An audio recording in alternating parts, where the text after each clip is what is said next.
Welcome, everybody, to the LIPSEY'S Aim Higher podcast. I am Rob Eberzino. We've got a full house today. We've got a full docket today of things to talk about. Some old, some new, some funny. Some blue. Some black. Some black and blue, purple. Some black and blue. So maybe a little blood in there. Let me go around the horn. We have Jason Klossner, of course, with LIPSEY'S, and Dale Luke with LIPSEY'S, and our second-time special guest, Adam Renola from Canik and Century Arms. And we could probably dive right in here in a second with some new guns that they're fresh on the market right now. But first of all, how you doing, Adam? Well, brother, it's recovering from eating as much as I possibly could last week at Thanksgiving, and now out here in Louisiana, so stuffing myself full of gumbo and boudin balls and every sort of fat-inducing food possible. So it's good. That's a great trip right after Thanksgiving, is to come to New Orleans, for the food for sure. Yeah, you're not going to go on a diet anytime soon. Well, not down here. Diet starts Monday, right? Right. Yeah. So we had you on not too long ago. We talked about our new exclusive, which we got out yesterday. Got out to the range and shot more. We've shot it before. We've shot a couple new guns and a couple guns to come that we can maybe tease. I'll let you tease absolutely. out a little later.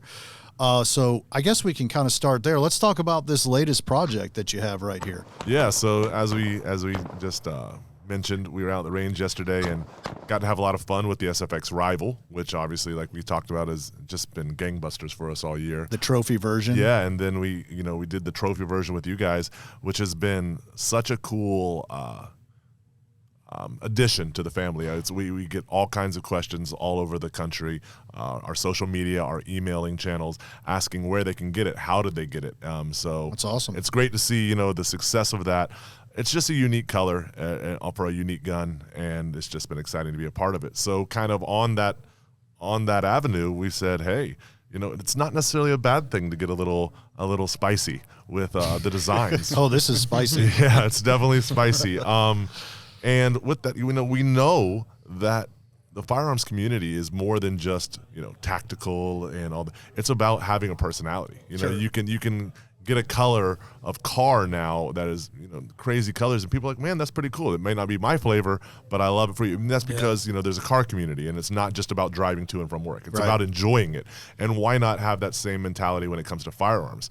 So with that being said, we came out with the Signature series about a little over a year ago, and the first one was kind of breaking the barriers in its own way. It was the Canik Signature series Whiteout. Just the stormtrooper gun, as they kind of called it. Right. And even that was really when white guns were really starting to get popular, and people were blown away with it. And they sold out in a day. 7,500 guns, each limited edition, individually numbered, certified. They sold out in a day, and we were like, whoa, we're onto something here, Yeah. And so we started immediately thinking about the second one. And for those of you that don't know, Canik USA is based out of South Florida. And we started thinking, what could we do to really pay tribute to where we are, something that's kind of loud. And, well, we won on the loud part. We came out with the Miami series. And the Miami series, we have the Miami Days and the Miami Nights. Miami Nights. Yeah, and obviously there's a lot that can be played on there. There's, especially when you see the guns, there's some really cool TV shows and things like that. But our legal team said we're not allowed to get that creative. So it's the Miami Days and the Miami Nights. And the first thing I thought of when I opened the box on the white gun, the Miami Days gun, I guess, is I just smiled. And I said yesterday, I'm like, how do you not want a gun that just makes you smile? Yeah. I mean, let's call a spade for a spade. They're ridiculous. They're awesome. They're absolutely ridiculous. But it shows off the sense of humor that, all of us have inside of us. Yeah. I mean, we kind of like these wild, vibrant colored guns. Yeah. And I think they're hilarious. Yeah. I really do. You can't look at them and not be happy. Right. Yeah, they're great. They're cool. Yeah, and we did a lot with them, so all of the design actually pays tribute to the city. I mean, everything from starting with the number of guns. There's 3,050 of each gun individually numbered. And the reason we picked 3,050 is the iconic 305 area code that is Miami. It's Mr. 305. That's why we did that. Nice. Then I mean, even the numbering, it's the line that tells what designation that particular pistol is. The line is actually a palm tree. And there's a flamingo engraved on the barrel. The city skyline is on the guns. There's palm trees, and it's blue and whites, those retro colors that really pay tribute to what is South Beach. What is Miami? What is Miami? And so it's just a lot of fun. And the fact that there's 3,050 of each, 6,100 total guns, means there will not be any more. And in a partnership with Cerakote, we were able to do these guns very, very intricately designed. And the nice part is they are still Cerakoted. So we were talking about this yesterday too. The expectation in regards to shooting these guns is, if I shoot them too much, I'm going to beat them up, and then they're not going to be pretty anymore.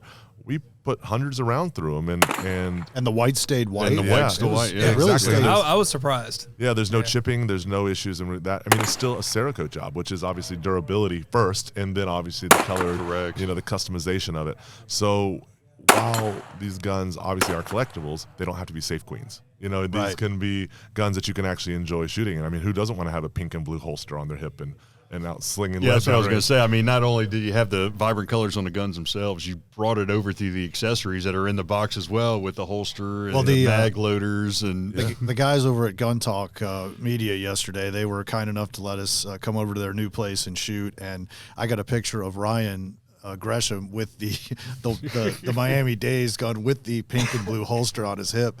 He didn't want to give it back, I don't think. No, he loved it. What's funny is great. with that is obviously a lot of our holsters, because the models they have similar points on the frame that allow it to lock into the holster. So he was using some other guns and just kept the pink and blue holster on. Didn't even want to. I'm like, we have different holsters. No, I'm fine. I was like, just say it. Just admit. I believe he even tucked his shirt in to show it off a little more. Yeah, he wasn't hiding it. He wasn't hiding it. He embraced it. Yeah. Yes, so, yes. What they say, real men wear pink. I guess that's real right. men also holster pink. So, but yeah, so it's been really exciting. It just released. Yep. So they're out there. You guys are carrying them, and one of the things that's actually going to be really cool for you, I don't know how you guys are going to handle it, but I just got information that the first ones you got, the first 200 you got, are actually matching serial numbers. Oh, nice. So the ones on the days and the nights actually, if somebody wanted to get both, so they coincide with each other. In theory, they could have number, or they could have not matching serial numbers, matching numbers. So they could have number 55 of 30,050 of the black and number 55 of the white. Ooh, cool. So that's a really cool, it's a unique thing. Especially if you want it for the collection side, it's just fun. And the value of these, we're seeing this Signature Series whiteout, people are selling them online for like $2,500. Wow. For a gun that they paid $700 for, Yeah. And the people are excited about having like number 4473 and 1776 and these cool numbers. It's funny. Like, I didn't even think about that. And I was like, man, that's really actually pretty clever. Yeah. And there's actually entire Reddit groups and Facebook groups that are designated just to the whiteout. They're like, hey, I'm in Des Moines, Iowa, and I have number 6,422. And they create their own club within a club. And they have all the numbers listed out, and people come in and claim, hey, I'm here, and this is what and they're talking about. Kidding. Yeah, that is cool. It's pretty neat. So it's it's a community. It's a community that is the firearms community, but then it's a community inside a subset, and that's what we want. We just want people to be able to have fun with it and be able to show their own personality, and that's what we need. We need a narrative that is more than just that tactical, angry, excommunicating people that aren't in the fire. We want to be able to create a narrative that we can actually have a good time and have a conversation. That's fantastic, man. And Dale and Jason, you guys got to shoot it yesterday too. So let's talk about. You guys are pretty well versed with Caniks now. We've been lucky enough to have quite a few to get out and shoot. So let's talk about the Miami guns. I will say I did not get a chance to shoot this. Oh, you didn't shoot this? It didn't. Oh, Ryan was hogging it the whole time. I I couldn't pry it out of his hands. Well, there's some other new ones we can't talk about right now that you did get to shoot. I did. So yes. We'll Jason, follow I up. shot You were ringing steel, Jason, at 50 yards with a 6-inch plate with it. That was pretty impressive. I'm continue to be impressed with the Canik guns, whether they look like Miami or they're just plain black or whatever. The guns, the internals are obviously all the same. Yeah. And those guns, we shot quite a few rounds yesterday. Oh, yeah. And we weren't shooting match ammo by any means. It was steel case a lot, steel case, Yeah. Full Metal Jacket 115s. Yeah. And I was surprised how the Miami Days gun shot at 50 yards. Yeah. I mean, I don't want to say it was easy, but Yeah, don't let it was pretty easy. Don't let the pretty face and the lipstick fool you. No, It's a shooter. That's a shooter. All I could think about is somebody shooting that, going out to the range, and there's the old gun fud sitting next to him with his 1911, and the person coming out there pulling this and hitting steel at 6 inches, 50 yards, and the guy just looking at him like wanting to be mad. Yeah, but yeah. And want that. the results speak for themselves on that one. And kudos to Canik though for putting something out there that Adam and I talked about this earlier. It's not for everybody, obviously. Sure. But you know what? When it's on the dealer shelf, I can promise you people are going to look at it. Oh, yeah. And they're going to see it, and it might not be for them, but they might give them a chance to check out another Canik. Maybe they want an all-black gun, but don't sell yourself short by not checking this line out. Oh, yeah. I continue to be more impressed every time I go to the range with these guns. It's really a great concept to draw attention to the brand. Absolutely. I mean, you're in a fist fight with all the big boys. I mean, and climbing the ladder and really climbing the ladder. So, while this seems kind of fun and extreme, it does draw attention to the brand and the full line of stuff that you guys have. Our exclusive being one of those that's a fantastic firearm. Yeah, and the fact is that we want to be. We're not saying that the other brands aren't amazing. Sure. Ultimately, they kind of laid the foundation for what we're trying to do here. But what makes us unique and what we're attributing the growth to is listening to what the consumer wants. And like you said, it may not be for everybody, but if nobody goes out and does what some consumers want, and you're not alienating other people, you're just saying, hey, that's why we're only doing 60, 100 of these. Sure. But listening to what the consumer wants, both on core models and fun things, is truly what's going to take Canik to the next level. Is actually not only hearing it, but then responding quickly. And that's what's been a lot of fun to be a part of this project is, here we go. Well, the market for the last 3 years has been pretty focused around defensive handguns. Sure. Rifles. Defensive colors. A lot of people who got into guns the last few years, it was probably because for self-protection was on their mind. A lot of those people now have gotten into shooting. They want something fun. Right. They want to go to the range. They've got their concealed carry gun. They got something small. They're content with that. They want a full-size 9mm. Yep. They want something that's easy to shoot. It's got a great trigger. Not super expensive either. I mean, you can get one of these guns for about what a case of 9mm costs. Right. When you think about it. Right. I mean, that's a steal. Right. And it's optics ready. It's got probably best-in-class trigger. Yep. And when it comes to polymer handguns, Comes to striker fire. It's tough to beat. And not only that, now you can have fun with it. You can have options. Not everybody, Adam alluded to the old 1911 shooters. A lot of these newer shooters, they don't care about steel and walnut anymore. Right. They want something that's different. They want to show it off. And so, I mean, I think this is going to what we're going to see more of in the future is not necessarily exotics like this one, but you're going to see stuff. People are having to go, okay, we got to change the game a little bit here. We got to stand out. Right. You go to any gun store that's well stocked these days, it's boring looking at the counter. Right. Black. Yeah, Yeah. Brown. FDE. Yeah. Oh, there's a gray. And a then splash of green. And that's been something that really inspired us with this is obviously we came out with the Canik Creation line. And the Canik Creation line is in partnership with Cerakote. What it is they're they're changing the actual color scheme without engraving of imaging the Cerakote color on the gun. And actually, you guys just loaded in. You have 4 new lines of or 4 new designs of the Canik Creation.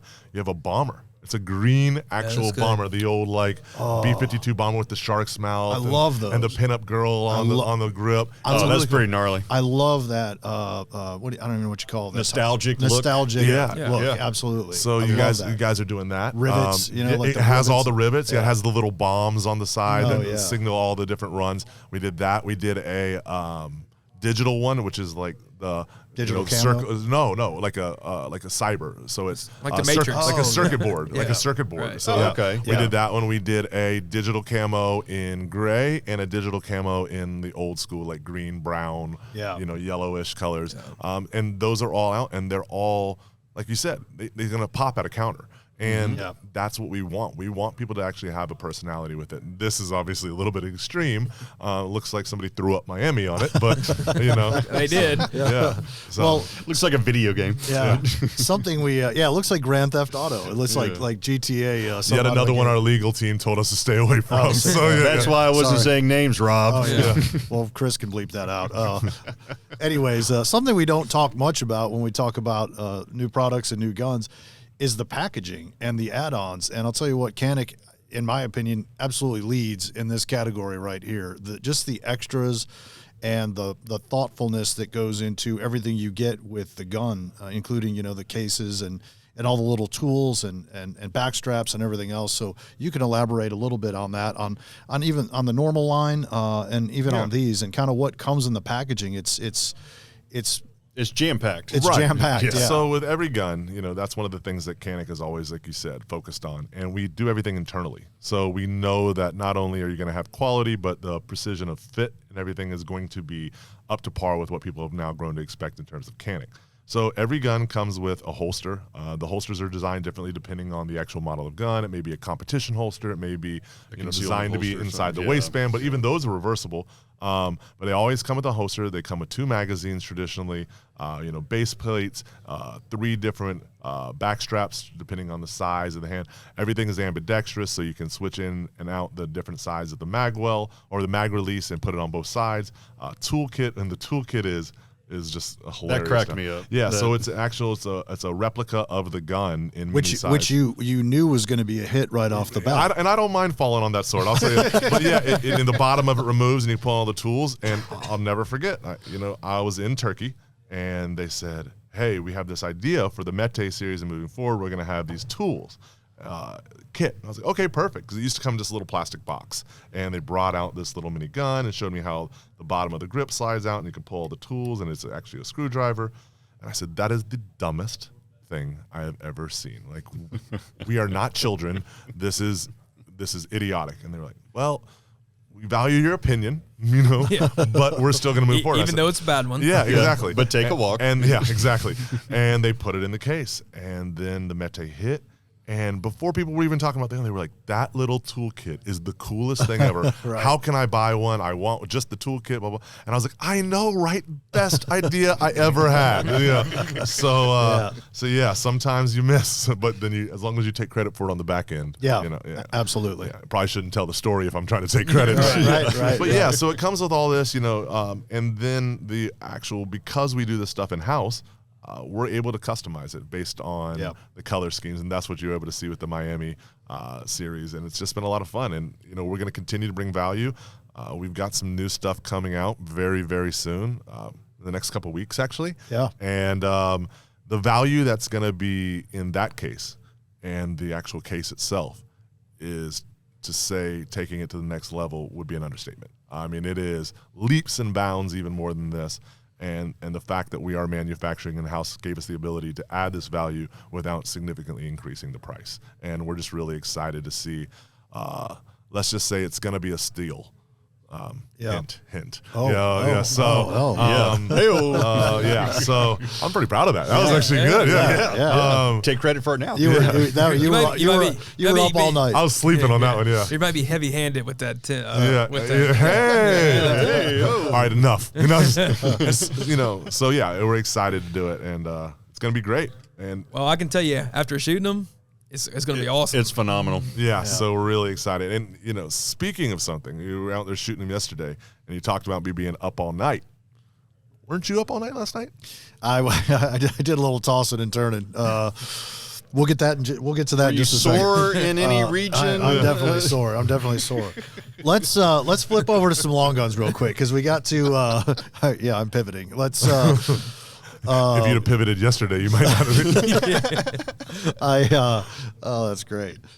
I'm rarely speechless. Okay, long guns yesterday. So, can we talk a little bit about Canik? Obviously, we've talked about. Yeah. And then also Century Arms, and these are 2 distinctly different brands and different entities. Yeah.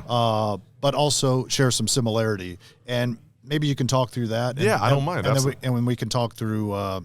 What some of the offerings, what we shot yesterday. So Century and Canik have a very special partnership. So they started together, like we said on the last time we talked, in 2012, and they were distributing what was the initial core products that Canik brought. And they've grown that partnership into now it's not just like a distributor of brands, it's truly a family. The brands are very unique in terms of Century focuses very much on, like we said, long guns and importation specialties, and even now American manufacturing, primarily, like we said, on the long gun side, where Canik is solely focused right now in the U.S. on creating a very unique, very price point efficient, superior handgun. So Century and them have grown. And there's actually some very exciting news that we'll be releasing early next year that's going to take this partnership to the next level. Cool. We're really excited about that, and you guys will definitely be involved in that. In terms of what we shot yesterday, some really exciting stuff. Obviously, we went out, we shot our BFT-47, which is our all-American made AK with that bulge forged trunnion, bayonet lug, cleaning rod, all the things that people have expected or asked for, and because it was the standard was set by his imports. Now we're providing that on an American-made gun. You guys, did both you guys shoot that yesterday? Yeah, we did. Yeah. We did. What's your thoughts on that? That thing's I mean, it's easily handleable. It's my kids could fire it and the recoil wouldn't bother them. Yeah, Not that it kicks a lot. The features anyway, on that but gun add a little weight to it, so it really tames Right. that rifle down. Yeah, actually, and I mean the 7.62 by 39 is a violent round. Let's say what it is. I mean, it'll rock you. Right. Well, You know? and especially with AK stock dimensions. Oh, Those yeah. stocks are short. Right. There's hardly any cheek weld. Did on you it. know? So I actually had a really nice conversation with Larry Vickers the other day and Clint Smith, and both of them told me. I mean, that gun was literally designed based on two things. One, the average Russian soldier was under 5'10", between 5'8" and 5'10". So the actual length of pull was designed for that, and it was also not designed to be a long-range rifle. It was actually no. designed for close-quarter combat. Right. Yeah, So yeah, they yeah. didn't want to make it too long because when you're going around a corner or going through Right. a room, Yeah. obviously we know, as you Right. can see with things like the MP5 and all their variants and Yeah. things like that, that those guns, the shorter the better because you're not revealing yourself. So yeah, so you are definitely seeing it's a different hold. People It grab is. it in comparison to an AR and they're like, something feels different. You have to shoot those guns squared up to accommodate that if Right. you have longer arms and everything. Right. But the stock is just not designed to handle recoil like some other stocks. It's wood. are. Yeah, Yeah. it's just the dimensions of it. But that gun, it shot really smooth, and we were wearing steel out Yeah. pretty easily, even the little 6-inch targets at 50 yards, and not slow fire. I mean, shooting it fast. Yeah. Yeah. And Yeah. no, I'm very impressed with that one. I think the little extra weight for somebody who wants to have a little more control, maybe in competition especially. Absolutely. I think that's a worthy feature. Yeah, and so that gun was a lot of fun to shoot. It always is. And then we actually brought out the new CGR rifle, which some people are just very much traditionalists. They want an imported AK. And that's becoming harder and harder to accomplish. I mean, we know there's a lot of unrest over, in that side of the world right now. And with that even comes not only the inability to ship, but also you got to think, Ukraine is every day putting in government orders and things like that. Yeah. And other countries that aren't even directly involved in this, they're now seeing the relevance of having a stockpile of small arms. Sure. I mean, we can say, our president says things like, if you think that's actually going to stop anything, we'll drop a bomb. They'll make these. Right. I think we've proven time and time again that the right to bear arms and actually, protecting yourself with small arms is a formidable force that nobody is going to be able to do anything to overcome. Like a man with a gun and a will to protect himself and his family is a very powerful thing. And that's what we're seeing with AKs. These countries are now seeing the relevance. And so we still have, we have a factory over there that we bring our Wasser 10s in from, we bring our Dracos in from, and there's actually a factory right down the street. There's two of them. It's what this area of Romania does. They make AKs. And so we were able to partner with them, and it's funny, a lot of the same people that work in the one factory then go pick up a second shift and work at the second factory. Oh, wow. So you're seeing, it's crazy. I've been there. They just eat lunch and go. Actually the lunch eats them. It's very complicated. Yeah. The road long rises to story. me. Yeah. So, but we were able to come out with the CGR rifle, and it is a completely imported gun. It's got an amazing finish. It's got, the forged trunnion, forged barrel. It's got the bayonet lug, cleaning rod. It's actually got a top-mounted Picatinny rail, so it's already got the optics ready.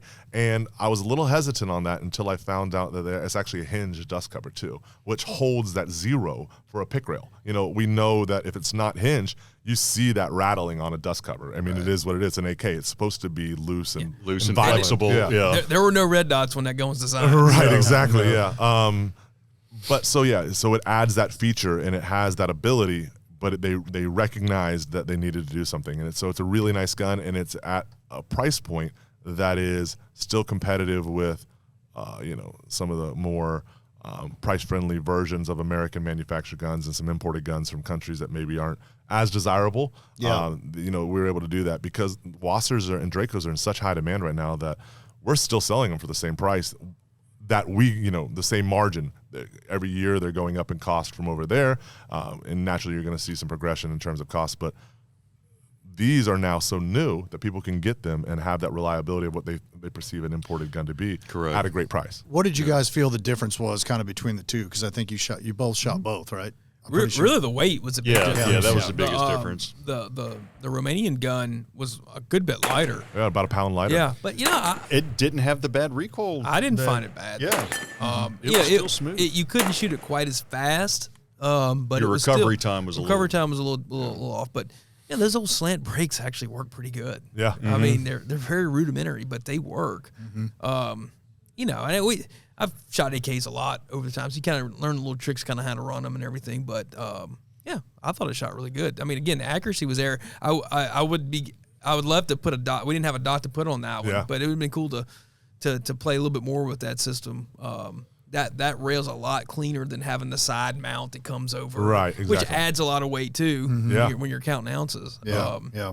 And, we just actually sent out a bunch of those guns to some of the bigger reviewers around the country to get, we want them to have the credibility behind them that is the independent testing. So guys like Rob Ski, at AK Operators Union and Mr. Guns and Gear, they're all putting them through the test currently. By the time this comes out, there may even be a couple reviews out, but it's going to be really neat to see the positive, what we predict to be positive feedback, because there was a lot of testing that went into this to validate it on our side before it came out. Adam, are y'all still seeing that Woodstock AKs are still the most popular sellers? And that's what it is when you go to a gun store and you look up at the wall and you see black AR, black AR, black AR, black AR, an AK just pops. And, we know there's always going to be a place for an AR. Hell, I own 3, but there's something nostalgic about having an AK. And if you're going to have an AK, you have it how it's supposed to be. Yeah. Exactly. You're not out there. And there's definitely, one of my AKs has some cool,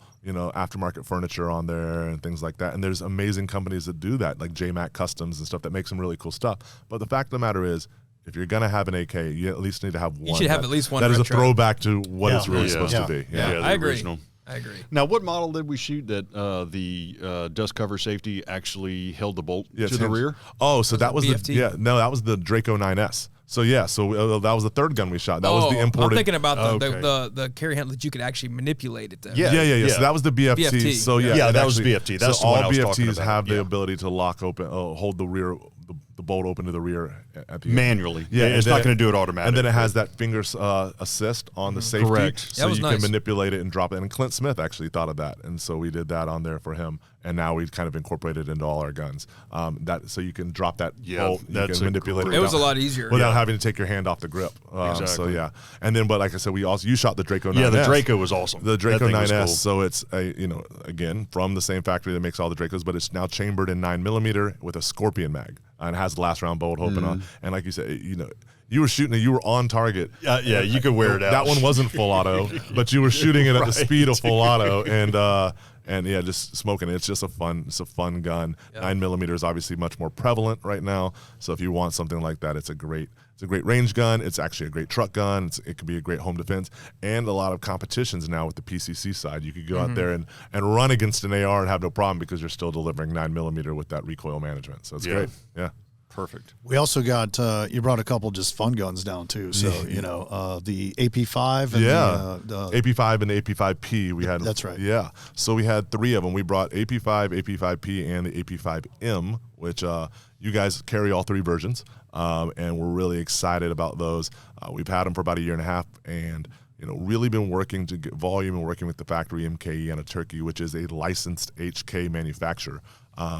And we have now been able to work so that you can find these guns MSRP like $1,250, which is a third of the price. Yeah. And you can find them. Yeah, exactly. Yeah. We're bringing in a pretty sizable quantity a month. You guys are moving a pretty sizable quantity a month of them.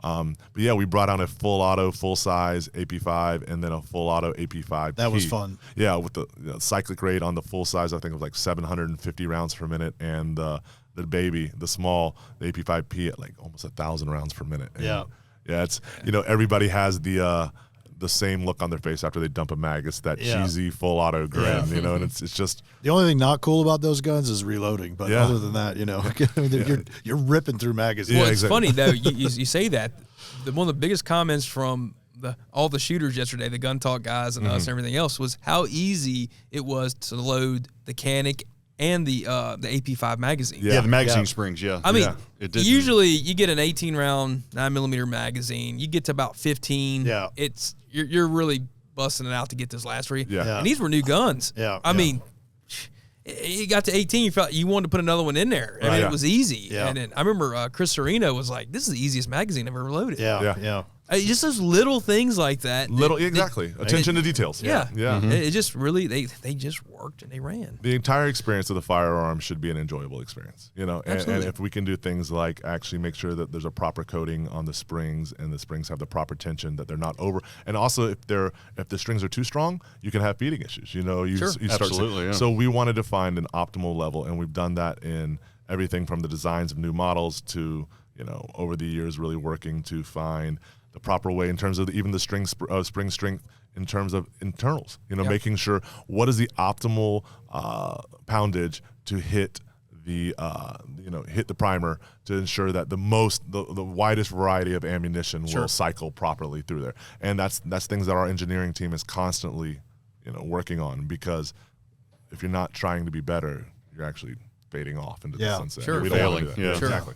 Sure. Now, Adam, why don't you explain a little bit to everybody how the AP5 made in Turkey, how those really are built off of the HK. Yes. So it's a pretty cool story. It's a cool story. Yeah. So in the 70s, in the early 70s, the Turkish government decided that they wanted to incorporate the roller delay blowback firearm into their police force as well as their military. But the country of Turkey, like the United States, had rules, and still does, that the firearms manufactured for the government and law enforcement need to be manufactured in country, just like the U.S. does. And it makes sense, not only to secure, economic growth and jobs, but also to make sure that you're not having somebody that maybe potentially not be an ally one day cut you off or make subpar products for you. So they actually went to HK and said, "Hey, we want your guns, but this is the situation we have." And HK agreed, surprisingly, to go, and they built a factory in Turkey, the MKE facility in the 70s, and had a 20-year contract with them to manufacture the pistols. And when the 20-year contract ran out, the Turkish government was able to actually completely take the factory as their own, manufacture the products of their own, and they still have a licensing agreement with HK to manufacture. So everything there is manufactured on the original technical data package, on the original metallurgy, with the original HK machinery. Wow. So everything is actually universal. So if it fits on an SP5 here in the U.S., it'll also fit on our guns. And that's actually, we had some fun stuff on there. We had some old throwback hand guards from 25 years ago. So They had cool. that full-size AP5. They had an old retro Surefire, like a Gen 1. like a 6P flashlight, and Yeah. an incandescent bulb in it, Exactly. on the front. Yeah. And I mean, with the pressure pad. Yeah, And when they actually found that in a surplus box a couple of years ago in our Vermont facility, and they're like, "It doesn't work." I said, "Make it work. Yeah. We gotta." So there's guys like ghetto rigging the wires and soldering, and I was like, "All right, yeah." But now it works, and we put it on there just to show. I mean that. Some things never change, and they actually truly are universal. And we have some cool accessories on the AP5P too, a vertical foregrip and stuff that were all designed for the SP5 that are now being used on this, because they truly are universal in terms of the actual design of them. yeah. I mean, next time, Rob, we'll have to dress you up like an SAS operator with your all black respirator and ski mask on. Well, now that he has the proper training, that's a good. What a great transition. Yeah. It's like we've done this before. I'll tell you. So, thanks again to Ryan and Chris and KJ and all the guys over at Gun Talk for hosting us yesterday. It was, we planned this with Adam to come down. He shipped all these guns, and we just planned this day to go shoot. And including the new stuff we can't talk about just yet, but we had a blast yesterday. Well, most of us did. We had laughs yesterday. So a lot of laughs. So I guess Jason, we didn't really talk about this too in depth, but you were kind of in on this. They alluded to some sort of surprise later in the day after we got done, doing work and shooting and camera shooting and everything else. And I'm like, okay, I thought we were going to play like paintball. I did see some masks and vests. I'm like, okay, so I didn't know, we were a little team building. I don't know what we were going to do. You can call it that. Well, yeah, it wasn't much of a team. It was you versus the world. Yeah.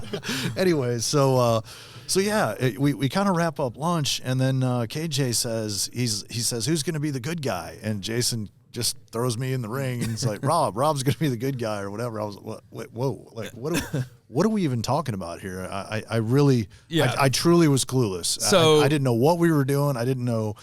I didn't know. I had no clue. Go ahead. One of the I think is the most popular product that the Gun Talk Media guys First Person Defender. It's called First Person Defender. I was not putting two and two together there. Yeah. I didn't think I was about to be on a television show, basically.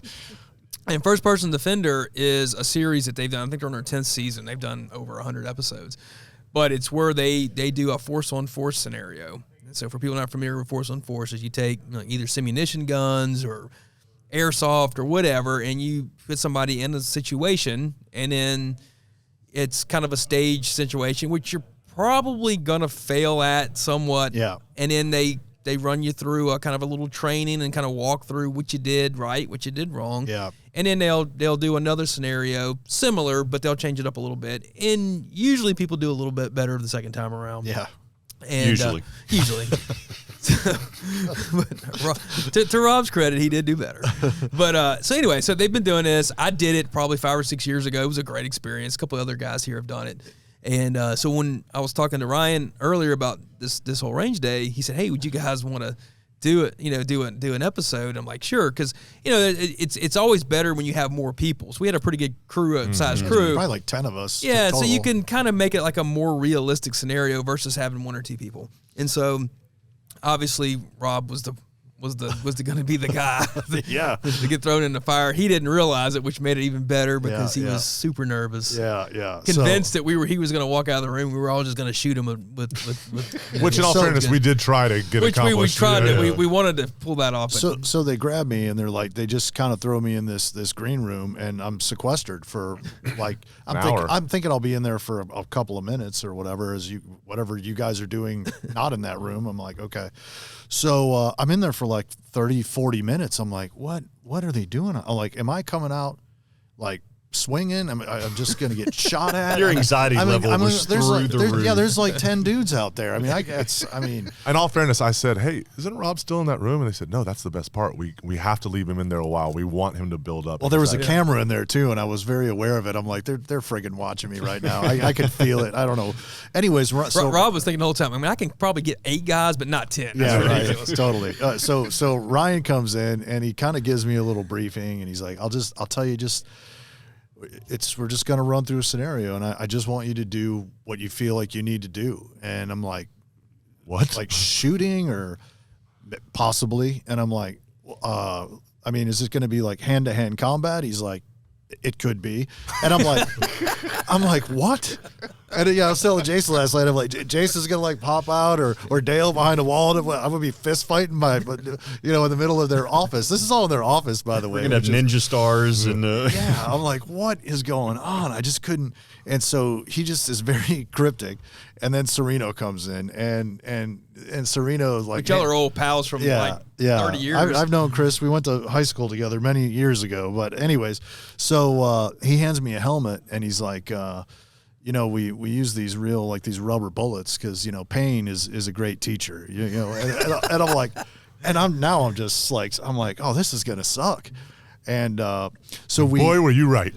I was right. So we walk out, Chris and I, and we're kind of in this lobby area. He's like, okay, I want you to walk outside. You're going to go, a little sidewalk, and you're going to walk in the other entry door we have. And Jason's in there, and you're going to go meet Jason for lunch, and you're going to sit down at the table, and you and Jason are going to, have lunch together. And then from there, you do whatever you feel like you need to do. And I was like, okay. Oh, and here's a gun. Yeah, he hands me an M&P airsoft pistol, rubber bullets. Yeah, airsoft does not do this thing justice. No. This was an M&P, like I think it was a 2.0. I don't know what it was, an M&P anyways. That shoots a medicine ball. Yes, and I was not prepared. The size of almost like a marble. I was not prepared. Really. Yeah, I was. Yeah. Anyhow, so I go in there, I tuck it in. I'm carrying up front. And I walk in, I go sit down with Jason, and I'm like sweating bullets. And Jason's just kind of grinning, and everyone's in there with helmets. There's guys sitting at tables, like a fake restaurant. And I'm waiting. I'm like, who's going to pop up behind me? You were convinced Adam was going to shoot you in totally. the back of the head. Adam was sitting. Adam was part of this. Yeah. We were all there yesterday. So I think, and he's huge. And I'm like, I can't take down. So I put him in a chokehold. Yeah, exactly. So Adam's biggest thing was he was at a table by himself. Yeah, who eats alone? Yeah, I was like, everybody else. I won't go. I won't go like to every single second, but long and short, KJ comes in, holds up the restaurant, and then wants to come around and basically rob everybody, throw your wallet in the bag. And he approaches me. This is my first run. My first run, I'm cold. He approaches me. He comes over to Jason and I, and give me your wallet. And I told Jason and the guys in the car on the way home last night, he had a gun, and it was right in my face, and it just really kind of freaked me out. So I pull, and I shot him. I just started pulling the trigger. You dumped your magazine. You shot every round in the gun at him. I did. And hey, and to KJ's credit, this guy is a man. This dude wears no protection whatsoever. He by choice. He had his face. I'm sorry, he had a helmet on, but no chest or anything like that. And so I just unloaded on him. He caught me once in the side, and there's a photo, I'm sure, somewhere. And let me tell you, I didn't feel it too much at the time, but about 5 minutes later, I don't know what a real gunshot feels like, thank God, but this is close. It burned, and it stung, and it's blood, tears. Yeah, those rubber bullets are no joke. Adam was saying when you guys were messing around outside, we were sitting there, and KJ and Chris were like, "Oh, you don't need a vest. Just obviously just do proper, proper protection, eyes, ears, things like that." And we're like, "Okay." And then I said, "Hey, will you shoot one out the door? I just want to see. I'm curious to see what the velocity is on the thing." And he shot it, and he shot it at the metal paneling, the siding of the building, and it put a dent in it. And I was like, "Yeah, I'm gonna. Where's those vests?" I see Jason. Jason's already putting one on. I was like, "Man, you can call me a wuss. I don't care. This is not my game." Well, actually, Ryan tossed me a shirt to put on, like for the show or whatever, and I hold it up, and there's a bullet hole in the back, and I'm like, "Wait." And you're shooting me in the back too. Okay.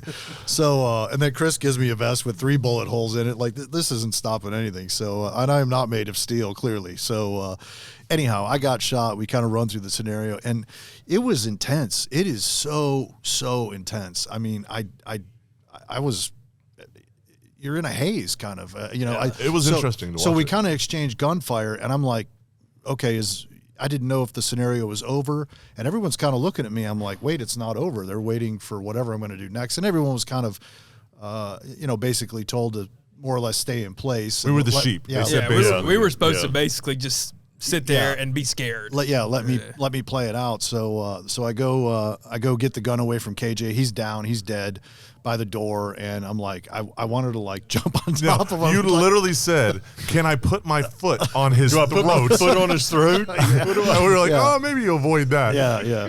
So and Ryan, tell him about Ryan asking you if you're okay. Yeah. Hey, are you okay? He goes, "You said I don't care if he's okay. He pulled a gun on me. He shot me."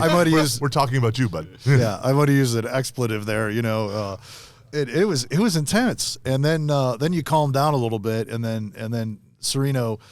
I chat with him, and there's a camera crew. There's cameras, and then I'm around these guys that I work with and I know that are gun guys, and I'm like, oh gosh, how that must have looked like ridiculous. And It did. Yeah. And then good, thank you. And then Chris and I, he kind of breaks it down, which was cool. Like, what'd you do right? What'd you do wrong? What could you have done, and so forth. And then you run the scenario again, and the second time played out a little bit better. But it was a completely different scenario too. I mean, it was that was similar. the second scenario. Yeah. I had two shooters, so Ryan and KJ came in, and that one I felt like I handled pretty well. Except again after the gunfire, you sort of lock up, like, in something like that. You get tunnel vision. I certainly would never want to experience this in real life, and I hope that none of us have to. I mean, because really, yeah, you do. You get tunnel vision when bullets start flying around, even in a scenario like that that's controlled and safe. And those things are loud too. I mean, they're CO2 powered, so. It's close to the. You get it's close to the, you get that whole audio visual sense. Well, there's some things I don't even recall that we were talking about, like, oh, you didn't see that happen. I'm like, I don't remember that.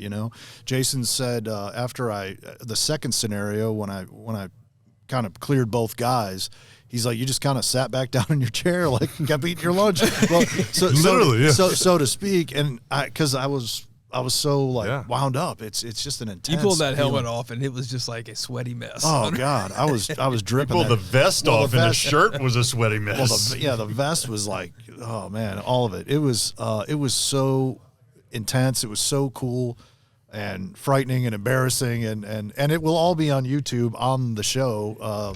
I don't know when, actually. I'll have to find out when they're. But I will say for those guys, safety is their first priority. They took every precaution to make sure that we did not, even just as bystanders, have anything knives with us. Your own carry guns. Or anything. I mean, it's a complete D-arm. It is everything. It is professionally done. Yeah. I mean, I'll tell you, something from that I sat there and watched that blew my mind was, even as a quote unquote bystander, I mean, we were immersed in it. When the bullets were flying, they were flying around us too. And that's why we had the safety gear on too. And I mean, even in the second one, I was the victim. I'm the guy getting killed. Because I wouldn't give my watch up. And that's when you had to make a decision. It is a nice watch. Yeah. Thanks. Yeah, but you had to make a decision. You actually took out the Overwatch guy first, and then turned on the guy that's literally pulling a trigger at my head. Yeah. And he's 6 inches from me and 2 feet from you. Yeah. But watching the level of intensity even we kind of felt there, it's so much more amped for you. Yeah. But there truly is no other way to think you're even ready. Ultimately, we're never going to be ready for that situation, but it's what you can do to prepare yourself at the best possible outcome can come out. Yeah. And ultimately, there's going to be collateral. Like, you got shot. But hopefully at that situation, you're able to go home still, or go to the hospital and then go home. Right. And those guys do such an amazing job of truly immersing you into the reality, and then and that like you said, you had these reactions and these moments where it felt real. Oh yeah, but then even watching from our side, and then how they're able to observe it, pick up on the subtle nuances of what you can do better, and literally reenact it and show you. Like, even he was showing how the better way to draw without it being obvious, because your shoulders are moving, and so it's an indicator what you can do to draw from the appendix, and how. And Chris was using references back when he was an air marshal, and how they would train them to draw without arising suspicion from the potential threat. I learned a lot. Yeah, I absolutely little did. things about eye contact and everything else. But until you do force on force training, when you go to a square range or even a regular shooting range, at best it's 180 degrees. Yeah.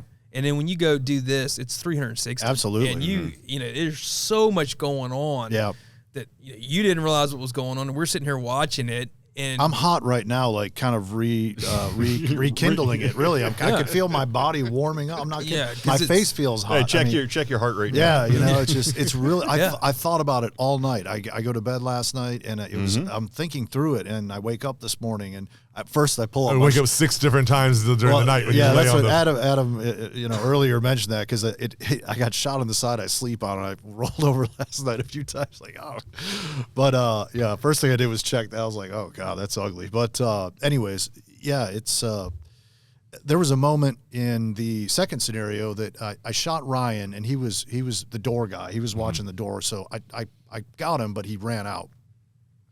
I shot KJ. He went down, but he didn't die. He was crawling away and trying to get out the door. And that was a very weird real moment because I didn't know what to do there. I really didn't. I'm like, do I try to sit on him or tackle him? Should I shoot him? I mean, he's kind of down on the ground but getting up. And I did remove his firearm, so he wasn't armed. And then I chased him out the door out in the street. Chasing him down 190 was the solution. Yeah, and Jason said I screamed, "Wait!" I don't know what that. See, like I don't remember even doing that. I mean, it's when you went to sit down and start eating again, which was even weirder. So. It's all just man. It's fast and it's a blur and it's funny. You're gonna really have a whole different outlook on this when you watch it. Oh yeah, because you're gonna see yourself outside of your body going, "Man, what was I doing?" Because when I did it that time. You think you're doing this or doing that in your first person. You're John Wick in the moment. And then you watch, because God, man, I totally exposed myself from cover when I did that or whatever. And of course, you're going to get to all the internet commandos that are going to comment, I've done this and I've done that. But let me tell you something, for all you guys who can't wait to blow Rob up on the internet. When are you talking to me directly? Yeah. But when as all his aliases he gets on there. Yeah. But when you put that mask on, it automatically it's fogging up. Your hearing is impaired, and it blocks your vision as well. It blocks your peripheral a lot, and there's a lot going, and all that stimulus that's kind of it's throttled down because of the mask and everything. The mask really does fog up, so it cuts your vision by probably 50%. And so to say, I can't believe you didn't do this, or didn't hear that, or see that, or I can't believe you said this, man. You go get in that situation and keep in mind, they're intentionally putting you in bad situations. They put intentionally the seat that you sat in was picked was by design. It was back to the door. Yep. It was next to a pole. It was literally surrounded by all of us and other tables. Yep. It was exactly where they wanted you to be to put you in the worst situation. You even said, it makes you think even more situational awareness when you do go into a restaurant with your wife or your kids or a friend or Jason. Hey, I thought it was a really interesting one. Sitting down with somebody that you're comfortable with. Hey, are you carrying today? No, I'm not. Well, I am. Do you mind if I switch? If I watch the door? Yeah. It's a weird question to have, and is it masculine? Is it? But it's valid. Yeah. It's something that to really think of. It is very valid. It can be taken, as a form of insult from somebody that you're with, but it shouldn't be. But also, if they're insulted by that, I don't want to be friends with them. Yeah, exactly. Exactly. And where, something that I learned very quickly when you're talking about, carrying, and Chris was showing some tips on carrying and where and how to carry. That's a big deal. I mean, that's something that I clearly need to work on. I mean, just where you're carrying, he's like, I tend to go like, kind of 5 o'clock is what's most comfortable for me. But man, in that situation, there's no way. I'd have got smoked if I'd have tried to reach behind me and get a gun. Appendix was what he had. And I'm not a huge. I don't think it's very comfortable for me. Yeah. But get comfortable if that is really something you need to. Right. It's a lifestyle change. I mean, it really is. You just gotta figure out this thing, and you got to go into these scenarios. And Rob and I were talking on the ride home. A lot of people will think about the stuff going up to a potential armed conflict and the actual conflict itself. But they usually don't spend a lot of time thinking about what am I going to do after. Yeah. And that's where I think for you especially, it really kind of fell apart. Kind of deer in headlights a little bit. Yeah, it's like, what do I do now? I got a guy crawling across the floor. I got another one that ran out the door. Right. I'm out of bullets. Right. What? There's a gun laying there. There's people standing around looking. Right. What do I do? That was probably the most real moment of all of it when KJ started moving and getting back up. I was like, whoa, like, what am I doing? You're like, what should I do? Right. So yeah, it was, that was so cool. I thank those guys again and you guys. That was a lot of fun. I know, while it was, great training, we got to laugh a little bit. So it was all at your expense too, which was even better. Yeah. So, I mean, yesterday was awesome. Yesterday was a good day. But I tell you, for you guys listening, watch that. Go to YouTube and watch First Person Defenders. First Person They've got over 100 episodes, all kind of scenarios. Yep. Again, you're not in it, and it's sometimes you don't get that full effect, but at least it'll give you some ideas. They go through, and each person, they say, hey, this is what you could have done better. And look, if you can glean 1, 2, 3 little tips, can save you the day one day. So it's a great series. It's fun. It's entertaining. They do a good job producing it. I watched them with my wife last night to kind of clue her in on like what my day looked like. What I experienced. Why do I have this big knot on the side of my Why I'm triggered right now. Yeah, this is what happened to me today. Anyways, wow, that was fun. That was a great day, guys. Anything else? Any last thoughts? We covered a lot of ground. No, as always, it's always a pleasure spending time with you guys. Glad you came down, man. The really. partnership is definitely very appreciated. And, we've got some really exciting stuff coming out in January. Can't wait.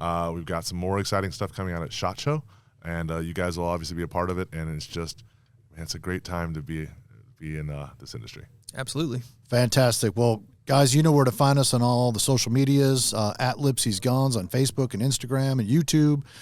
We've got a new series called Behind the Barrel. It's stories of our own employees. Dale did one of some of their favorite, more sentimental guns, favorite builds. It's really cool. It's on family heirlooms handed down. Rob's going to do one on his rubber gun now. It's super cool. Or like the Miami. Family heirloom, the Miami. It's really cool. It's something that, we really enjoy kind of putting our people out there. So it's on our YouTube channel. You can find it as well as all the other podcasts and gun reviews and things. So until next time, folks, aim higher.